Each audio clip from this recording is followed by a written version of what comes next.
In this video, I'll show you how we can add a list of data to real-time database. So I'm following the same project that we have started in our previous video, and here I added one new text field, and this one is to, and you can enter a text here, and also I have added one button here. So what I'm gonna do, so let's move back to the real-time database. So here I'm gonna create if user click on this add comment, then it will add that comment inside this comment name, and the values will be like for one comment there will be one value. Okay, so here I got this comment edit text as comment and the value of this comment button as comment button. Okay, so the previous code I put it in a region that is for read, write, updating and deleting data. That's inside this region, and inside this region we'll write all the code for handling the list of data.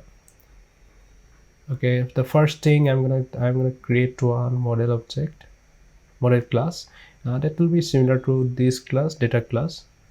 Okay, let me copy this one, and let's say the name of the class is comment.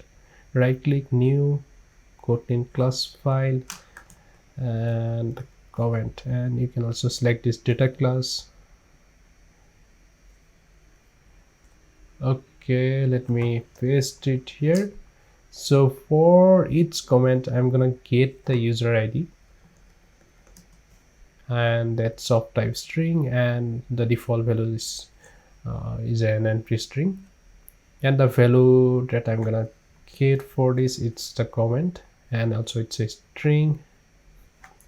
Okay, and let me change the name to comment, and by default it's an empty string, and we have to exclude this get map, and get map will return us the user ID, so it will be user ID to user ID, and also we need the comment. Okay, so comment to comment. Okay, now let's move back to main activity file. So here I'm gonna add one listener, click listener, comment button tab, set on click listener, and inside this, once a user click on it, we'll get the comment that he entered here in this edit text, and we'll push it to our database. So the first thing, I'm gonna get one key. So my ref, this is the reference to the real-time database, so we have created this reference here. Okay, then user ID is dummy user ID. So in a real world application, for each user you'll have one different ID. So if you have different user ID, you can just filter out all the comments for a specific user. Okay, my ref dot child. So here we are gonna create one more child that will be called comments, and I'm gonna use this push method. Okay, so this push method is used to append data to a list. Okay, and it actually generates a unique key every time we call this, so we are accessing the key from here. So if you have like multiple users and all are like trying to access the same location, then if you use push, then it will ensure that it will create a unique key for each of the users, so it will also avoid any write conflicts. So it's the way, if you are adding like multiple values to the same place, then this is the way to do that. Okay, now I need to check if it is not null. Okay, if it is not null, then I can create one object of comment. Then comment, first thing I'm gonna pass the user ID, and the second thing I'm gonna get the text that the user has entered. So comment is the this is the edit text that this is the edit text that the user will use to enter in text. Okay, so we can get the map similar to our previous example. So I can use the comment object dot get map method. Then I need to create one map. So let's say the name of the map is comment to add, and here I need to create one map that's of key is string and the value is any. Okay, and that comment we will put inside these comments, and that will be key. So let's use it for the comment map. Okay, so this key is we have created here. Then my ref dot, you need to call this update children and just pass the comment to add, that is the map. Now let me restart the app.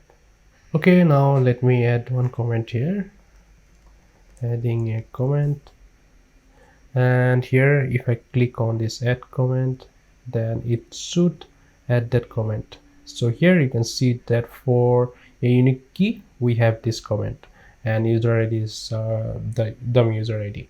Now let me add one more comment, adding another comment, and let me click on here add comment button. Then you can see that it created another one. So all these key value pairs should be placed inside these comments. So for users that was different. We have used our ID, user ID, and we have put the email and name. But for comments, we are creating unique IDs using push, and we are updating the comments inside here.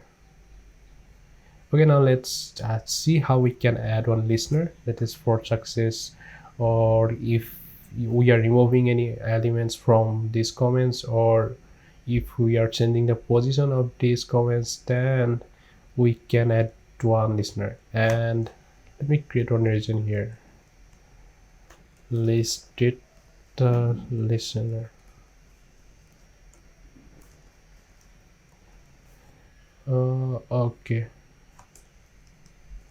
so previously for reading writing data we have used value listener, so you can also use any value listener here as well, but the preferred way to is to use any child sales listener. Let me create one tag first. Let's say Firebase Realtime DB log. Okay, then let me create one listener.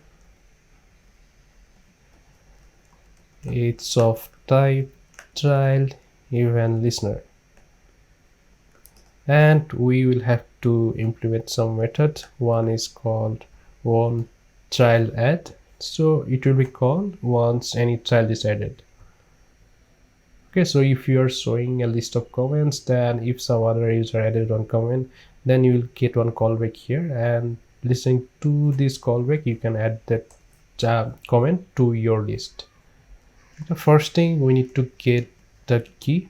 So here we can this snapshot object, using this snapshot object we can get the key, and also we can get the data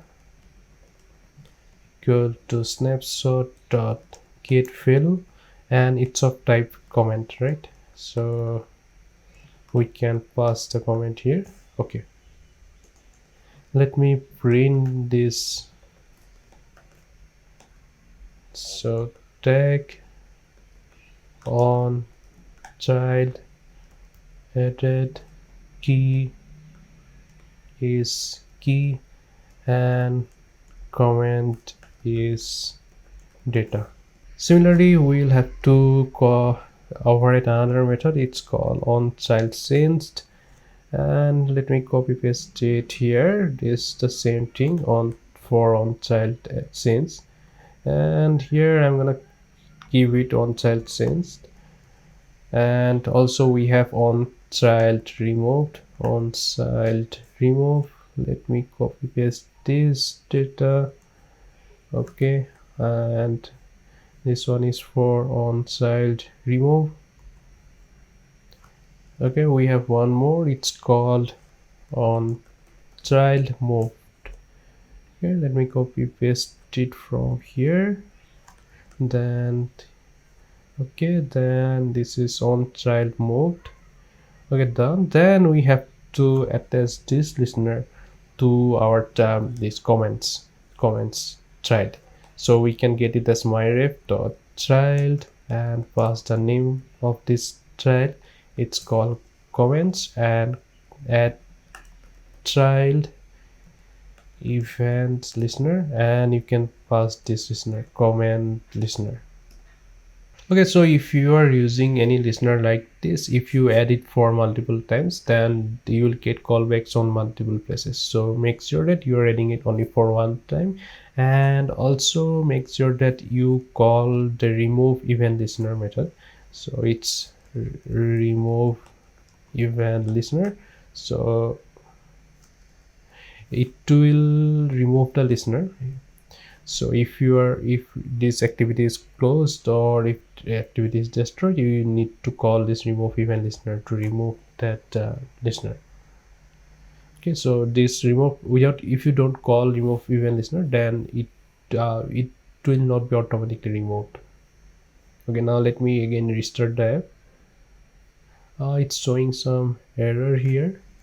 So we have to call this on cancel, implement this on cancel as well. So let me call this on cancelled here, on cancelled. Okay, so we only get the database error message here. Okay, if it got cancelled, then you have to revert anything. So if you suppose the user clicked on this add comment button, then you added this comment to your list, and then you got this on cancel method callback, then you have to remove it from the list. Now let me restart it. Let me copy the tag. Okay, then here inside this logget window, you have to put this tag here, so it will filter out all the logs. Now let's see how it works. Test. So you can see that we have already got the callbacks for all our previously added keys, previously added comments. Okay, then here I'm gonna click on this add comment, then you can see that we got the callback on child edit, and the comment is user ID and the comment is test. So let me send it to test2, and let me click the add comment button again. Then you can see that we got another callback. So in real-time database, so if some other user is adding one comment, then all other users will get that callback in this on child edit. So that's all for now. Thanks for watching. If you have not subscribed to my channel, please do subscribe, and if you love this video, please like it and share the source code with you. And if you have any comment or if you have any other suggestion, you can just send one pull request on my GitHub page, or you can just comment it out here. Thanks. Bye.